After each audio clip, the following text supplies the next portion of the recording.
Hi, I'm Kieran Don, and welcome to Giant Chat, the number one YouTube show about GWS Giants. I think I haven't checked for a while, and it's the number one YouTube show. This is probably the only YouTube show. There's probably some podcasts out there, and they'd be bigger than this show. But anyway, that's not the point. It's my favorite time of the year. It's like AFL Christmas. It's the trade period coming into the draft period. So I'm a lot happier this year than last year. Last year, like a lot of players on the leave, like Jeremy Cameron, Zach Williams, Jai Cadwell, Jackson Hately. But this year looks better. I remember last year when all these players were talking about leaving. Xavier O'Halloran was meant to leave last year, but and they said he won't leave last year. He will leave this year. He's staying, I think. I think because he's kind of cracked into the 22. But anyway, I remember last year when all these players were leaving, they're saying our premiership window's shut. All these players are going to leave. No one wants to stay. They were saying that Josh Kelly will leave. Josh Kelly re-signed. And all this. But I think we're strong. In fact, like most players want to stay. There's two players who want to leave. One's already left and one would leave. And then we have a player in Roy Lobb who wants to come back to the club. But I remember last year when this was happening, and they kept saying problems at GWS. There's problems at the club. Everyone wants to leave. But this year, Sydney Swans, a lot of players want to leave there, and no one's saying anything about it. And a certain panel show where they're all Swan fans, and they just show random clips of the Swans as much as they can. They didn't say anything about it. And I remember when the GWS defeated the Swans last season in the finals, locking them out. This show was like real bitter. They kept talking about Toby Green bumping the referee, which was stupid. He'd be gone for like 6 weeks. But then they didn't even do a preview of GWS versus Geelong. They just said, GWS, no chance. Then that was it. I mean, GWS did lose, but you still do a preview. Anyway, I've gone off topic. Yeah. So anyway, we've had a few delistings. We delisted Sam Reid, probably holds the record of drafted most time by a single player. He's hoping to get drafted by another club. I think that was the right call. He's 31, a few injuries. We also released Matt Butine. I feel kind of bad. He was a foundation player, but again, he's been here for a while and hasn't really cracked into top team. Tom Hutchinson, we let go. He had bad injuries. He was always injured. And we also released Nick Shipley, which I must say about. I was actually at the draft where he got drafted. He's from Campbelltown. I would kind of keep him. I know he doesn't play much. He's only played one game last year, and that was as a injury sub. But I still think it's good. Then Jeremy Finlayson's left. He's gone to Port Adelaide. We got a pick free next a round free pick for him next year, which I'm happy about. He's leaving for family reasons. I actually like Jeremy Finlayson. A lot of people criticised him, but I thought he was a good player.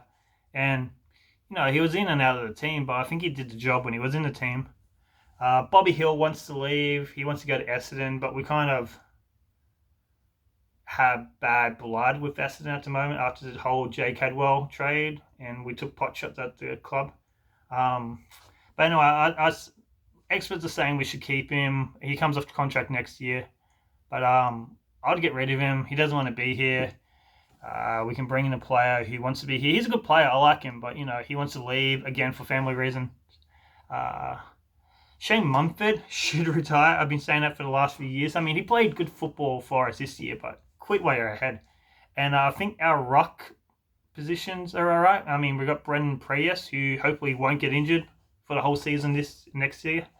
And Matthew Finn and Kieran Briggs stood up. They show that they can be quite good, reliable rock players in the top flight. And Lachlan Keefe, I would release him.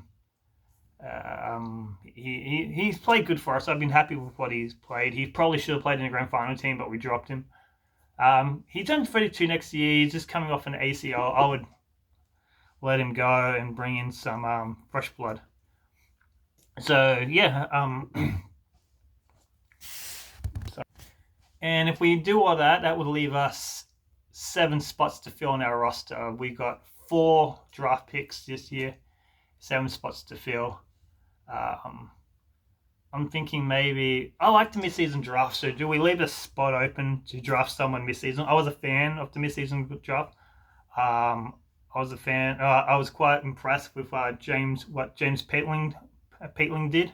I thought we were going to draft Josh Green, but we drafted him, and he was good. He was actually in the VFL Team of the Year. He pretty good. I'm glad, and we kept him. A lot of players in the mid-season draft gets let go, like Kyle Dunkley. Melbourne let him go. And then Essendon were talking about getting him up, signing him so they could get his brother Josh from the Bulldogs. That didn't happen. Carl didn't get dropped. How bad would you feel like that your only shot at being signed to a football was if your brother comes? I like Kyle Dunkley. I wouldn't mind GWS signing him. Josh DeLuca, who was the number 1 draft pick in the very first mid-season draft, went to Carlton. I thought he played good. He played 6 games, and everyone's like, yeah, he will get re-signed, and they released him. And Josh even said himself, what's the point of drafting me if you're going to release me straight away? And they let him go because I found out he never played for GWS. Carlton, they just seemed to take everyone from GWS. But anyway, like I said, we got 4 draft picks in this year's draft. We got pick number 2, thank you Collingwood, pick number 13, they're both in the first round, and our next pick doesn't come till round 3. We got pick 50, then we got pick 68 after that. So North Melbourne has the number 1 draft pick, and they're probably going to choose Jason Horne-Francis, the midfielder. Then you got the other 2 good players in the draft is Sam Darcy and Nick Daicos. Nick Daicos is actually probably the best player in the draft, but no club's going to get them. Father and son rule. Collingwood and the Bulldogs won't let those 2 players go, so there's no even point going for them unless you're that club. So anyway, North Melbourne will get Jason. That leaves the age-old question for GWS: do you pick a player that you in a position you need, or do you choose the best player who's available in the draft? Because the best player left in the draft, there's a lot because this is pick 2, is Finn Callaghan. He's a midfielder. He's a good player, but I don't know if we need another midfielder. Our midfield's stacked, and we got players who aren't in our 22 who would be in starting sides of other teams that just can't break through. So, Josh Gibbs is a defender. He's the best defender in the draft, and I would go for him because we need a defender. Things we need is a defender or a forward, and Josh is he's the best defender in the draft, and he's better than probably most of the forwards in the draft. People say, is he worth the number 2 spot? Well, if he does his job, yeah. You see all the time certain players that get drafted early, then they're flops. Then you get some players who like draft the 2nd round, 3rd round, and they're like the best player in the comp. So I'll draft him. There's a few other like Josh Ward, Ben Hobbs. Ben Hobbs looks good, but again, both those 2 players are midfielders. Again, we don't necessarily need a midfielder, especially there's a little bit further up. There are midfielders I'm talking about getting, but not just yet. Then pick 13, Becky Andrews. He's from the Melbourne system. Melbourne won't get him. They don't have enough draft picks points to get him. They're saying that we could get him at pick 13. I think he's going to go before pick 13, but he's a utility. He can play ruck. He can play forward. He'd be a good player for us to have. We've always struggled in rucks, in the ruck position, but I think we've got some pretty good ruckmen coming up. But you could get him. And you also got Jaya Miss, who is a forward who's good. Arlo Draper, who's a forward and has the best name in the draft. You got to get points for that. Arlo Draper. Awesome. You got Sam Butler. That name just sounds like he'd be a good player. I can just imagine panel shows talking about Sam Butler, just saying Sam Butler all the time. Anyway, he's a midfielder forward, so we could get him if he's not chosen yet. But all it comes down to that. Our best academy player is Josh Fahey. He's a midfielder. I don't think anyone will select him in the first round, but he's definitely a player that we shouldn't let go. If any club tries to draft him, we should step in and get him first. So, like, there's a midfielder we got. So I get Josh Gibbous as number one. Number two, whoever's the best player left. But then I get Josh Fahey. We probably will have to maybe use 2 draft picks to get him. I reckon some club will make a bid for him in the second round or early third round. Then if that's the case, we get Josh Green with our final draft.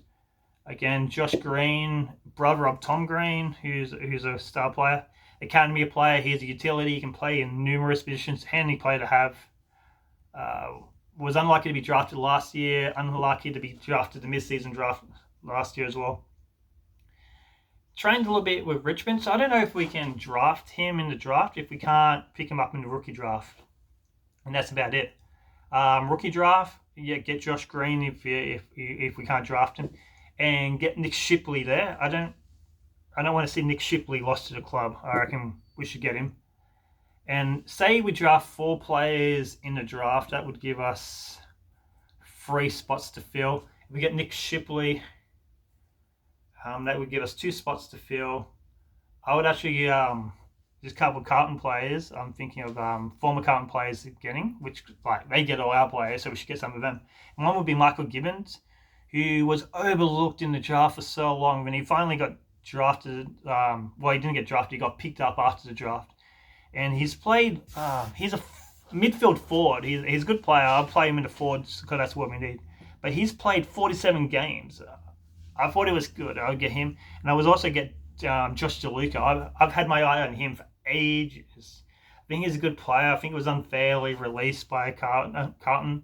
He's played 10 top flight games over like 7 years.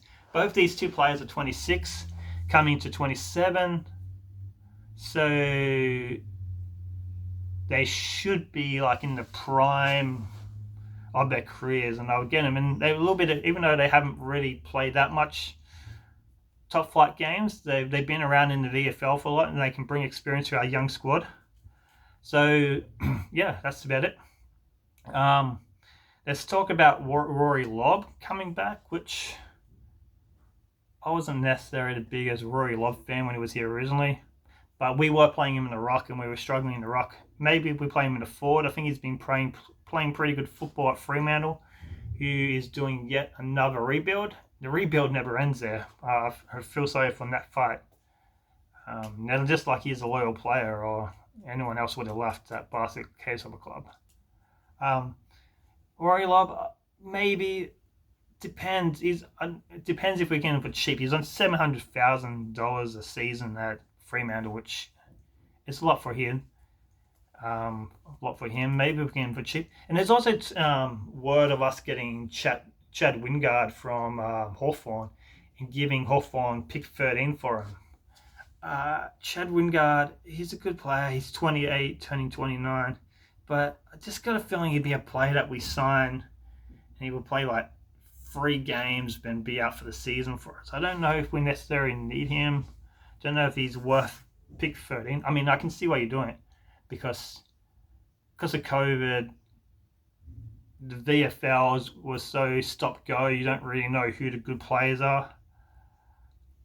But I don't know. I would have like maybe one, Lobb or Wingard. I wouldn't take both of them. I wouldn't want him to fill up too much room. I mean, there are other good GWS Academy players that we could draft to fill in spots. I just like the idea of us drafting a lot of Welshmen, New South Wales Welshmen, because people in Melbourne and South Australia and Western Australia are so critical of GWS being a fake club, being a love child of the AFL with all those early draft picks we got. But every club got those freaking draft picks. Like Gold Coast got a lot of draft picks. It's just they're pissed off with GWS because we've gone better than the Gold Coast. So, but if we start taking players from our academy, the haters can kind of back off. I mean, we've already got a few players. Like we've got James Pickling, Tom Green, Matthew Finn, Kieran Briggs, Jake Stein. It's just Zach Sparrow. It just goes on and on. More players. If we could have half a team in like 20 years, if half our team came from New South Wales, I think that'd be pretty impressive. You know, there's I do have a list of players. Oh yeah, so Josh Fahey and Josh Green I'll get in the draft. Then we also got Jack Briscoe, who's a utility who seems to be good, and Sam Stenning, who also seems to be good. And he's a midfield forward, which, you know, we need our forwards. So as many forwards as we can get would be good.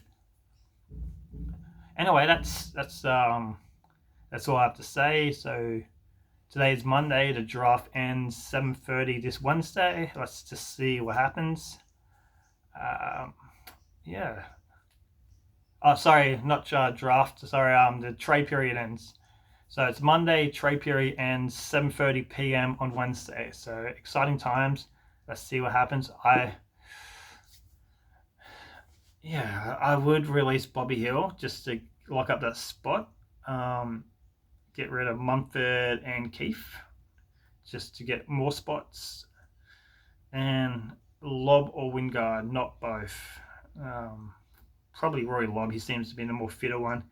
And Chad Ringard had a post on Twitter. It was a GIF, I think, of the Wolf of Wall Street where he goes, "I'm not going anywhere." So I don't think he wants to leave Hawthorn. At least Rory Lobb wants to come back to GWS, and it's the club that drafted him. So sentimental reasons for me, I guess, for wanting him back, even though I wasn't necessarily the biggest fan of his when he first started.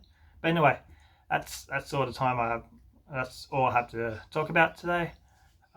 Thanks for watching. Please press the like button. Please comment. Thanks for watching. Kim Dorton, never surrender, out.